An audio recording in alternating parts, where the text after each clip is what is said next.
Okay, thank you very much. I just want to go ahead and welcome everyone. I'll call this meeting to order.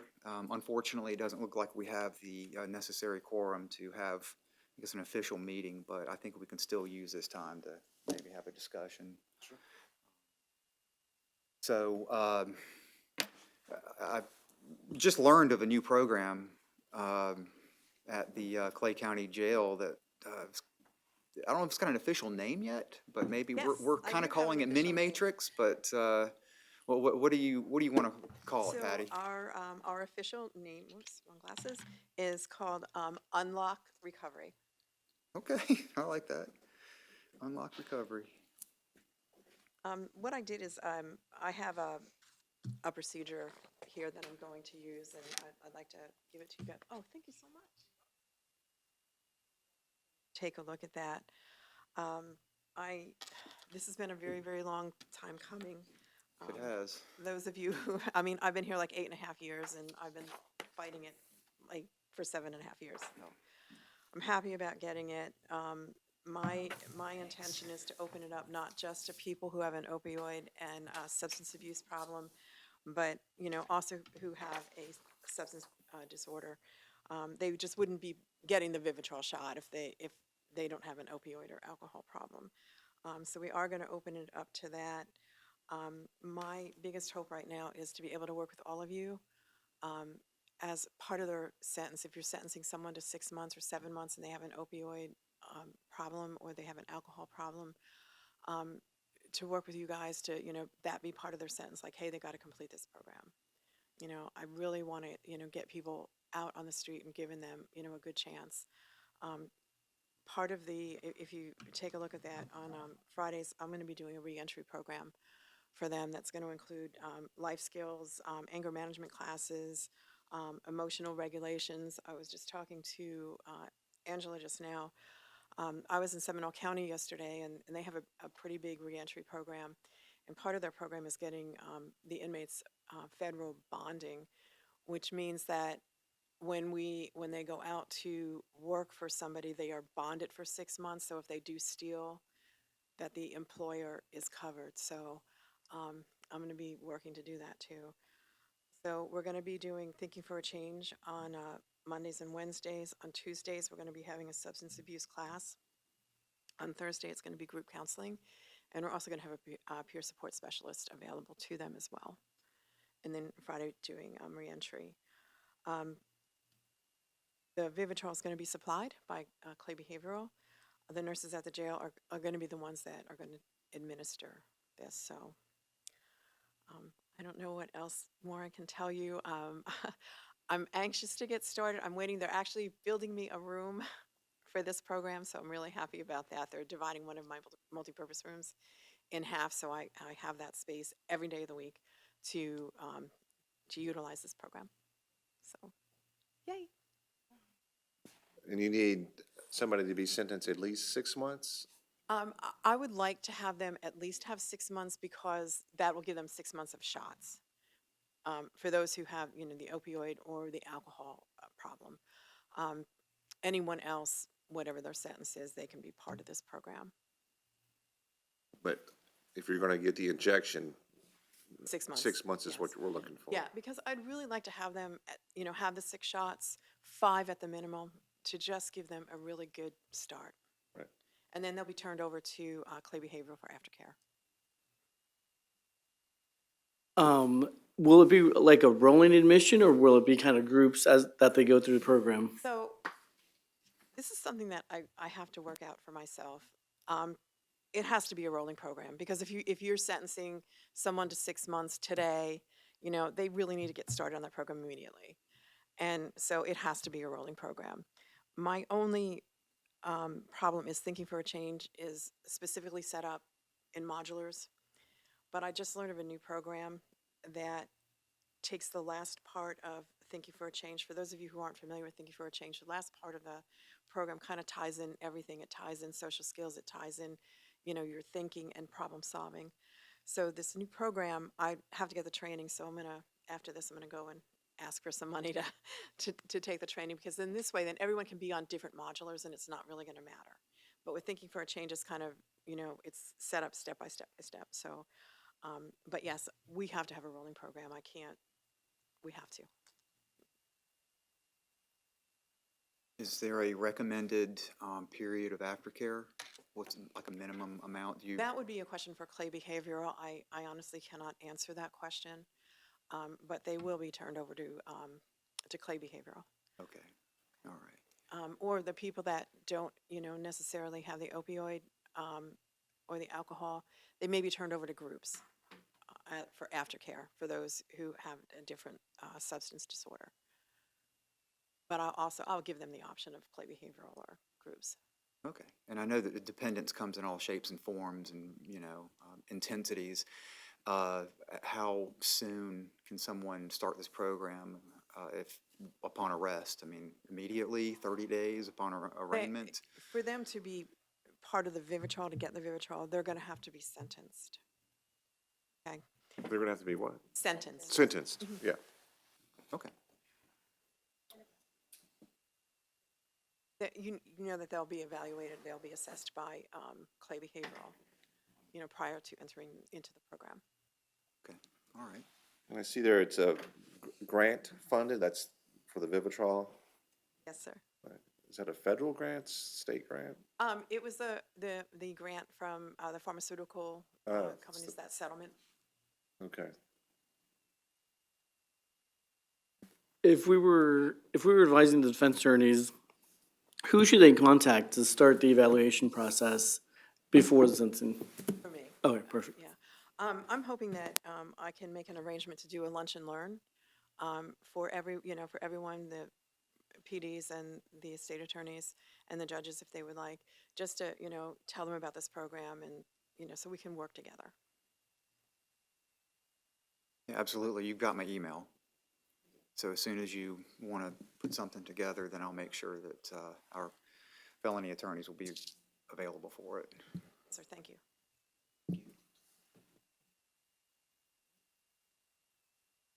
Thanks, Patty.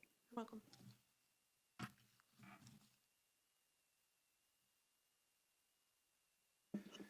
Last time we were here, we had a brief discussion about the Tristan Murphy Act.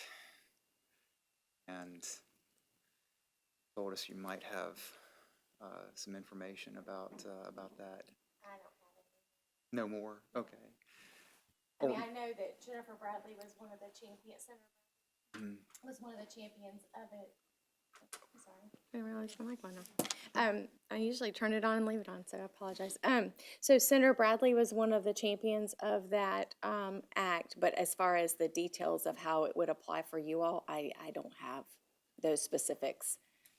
I know what the way that she generalized the description of what she was asking for.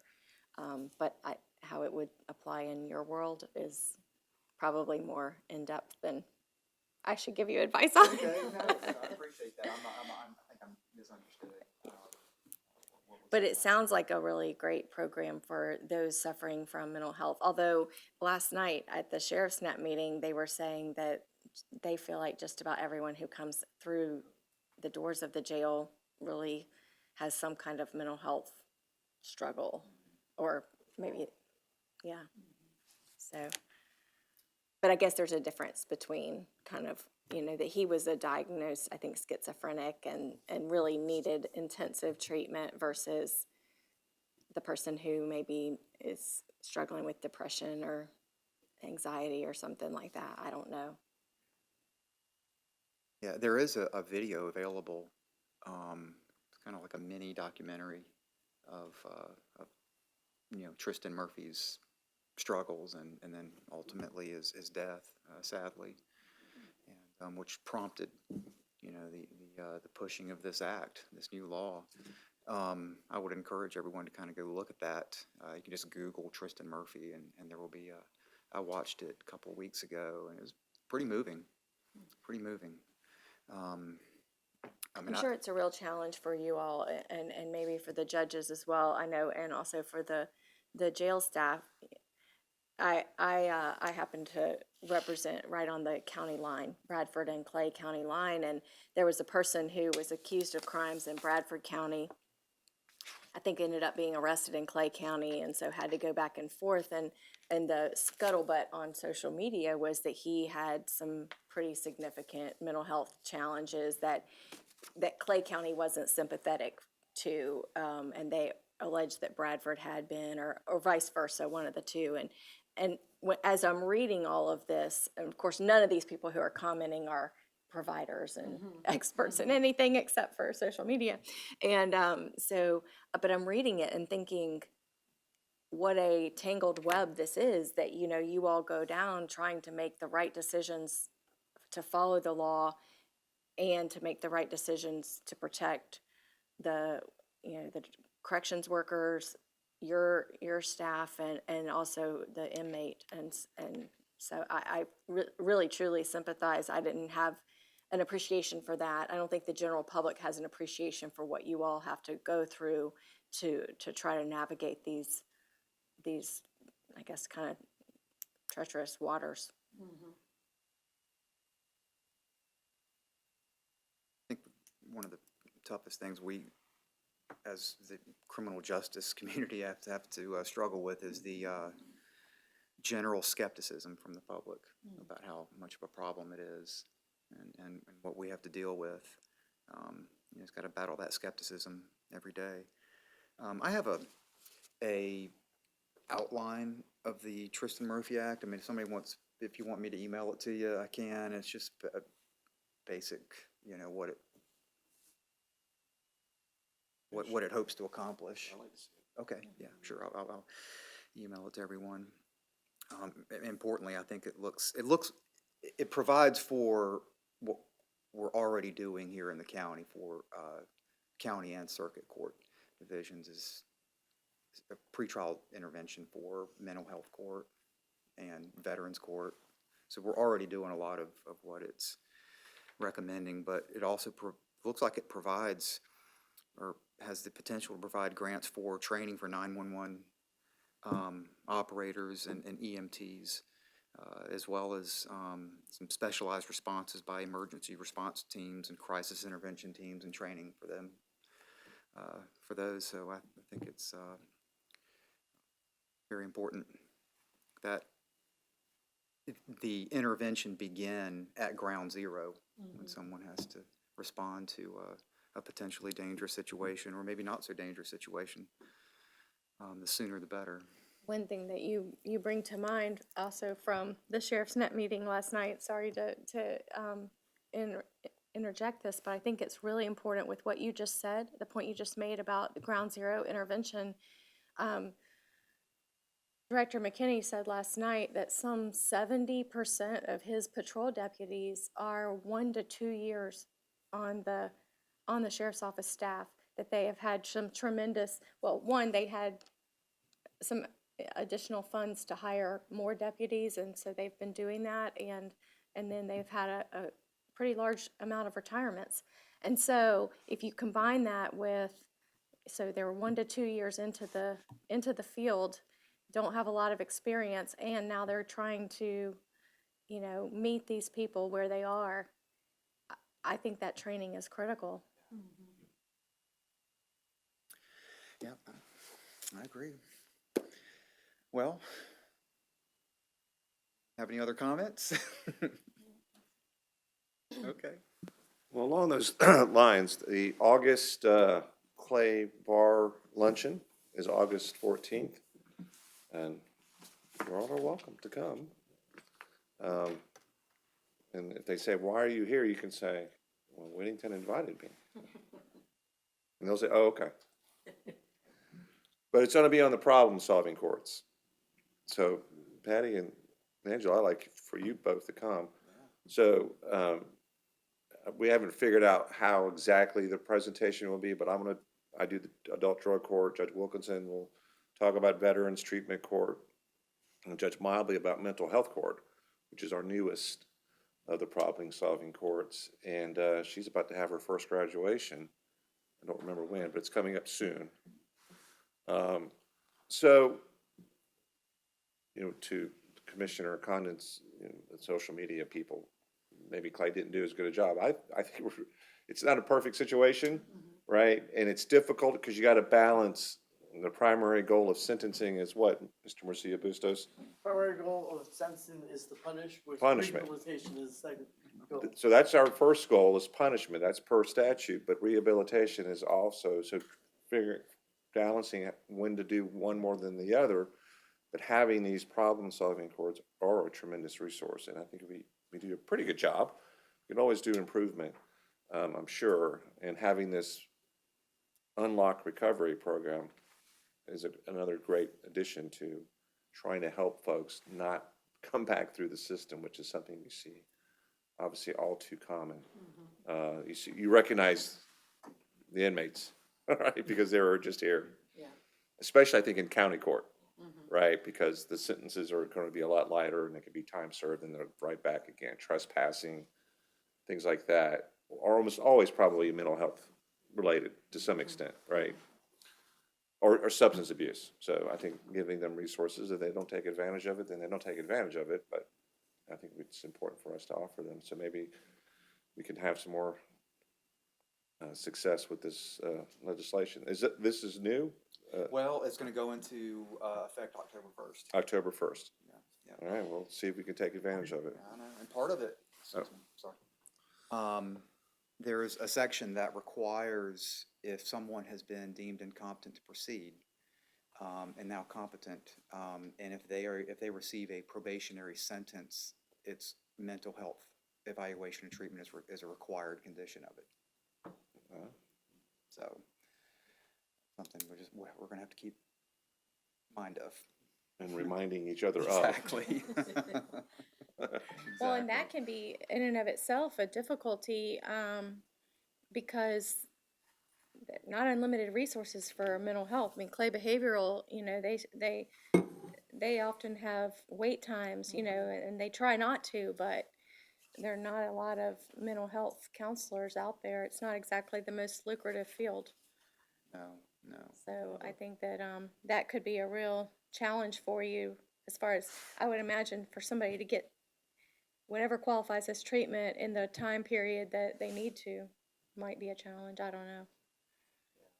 I don't know the population of individuals that come back from the state hospital and have been synthetically deemed competent to proceed and then, are placed on probation. Most of the time, they spend so much time in the hospital. By the time they get back to us, if it's not a really serious crime, they're just going to be time served because they've got so much time Right. credit. Yeah. So they're not even probation, but. This act requires there to be Yes. mental health. Well, if they were placed on probation. Oh, if Yeah. they're placed on probation, so, okay. Is that just felony probation or misdemeanor probation as well? Does it delineate? I'm almost certain it's gonna be just felony probation, because misdemeanor, there's just only so much jurisdiction you have. Well, I'll open the floor to any further comments. If anyone out in the audience has anything they'd like to add, or? Just FYI, so you now have a quorum because you have Miss Julie that showed up. Sorry, I was late. It's okay. So at 9:47, you have a quorum, so it's completely up to you how you proceed. Okay, this point. well, I think I'll just go ahead and call it. Okay. And I don't see any comments from the floor, so I'll go ahead and close it. And we'll adjourn. Oh, the next meeting is going to be October 24th. I will not be here. I already know. So you may struggle for a quorum that day. I don't know. Oh, you won't be able to attend either? I'm out of the country, but I can have Miss Mills sit in for me if you need, because she's local supervisor for Oh, the okay, probation well. office, so she can sit in. Okay, all right. Well, we'll give it a shot. Yes, sir. If we get any other notices that some people won't be able to attend, then maybe I'll look into a different date. But October 24th for now. All right, we're adjourned. Thank you.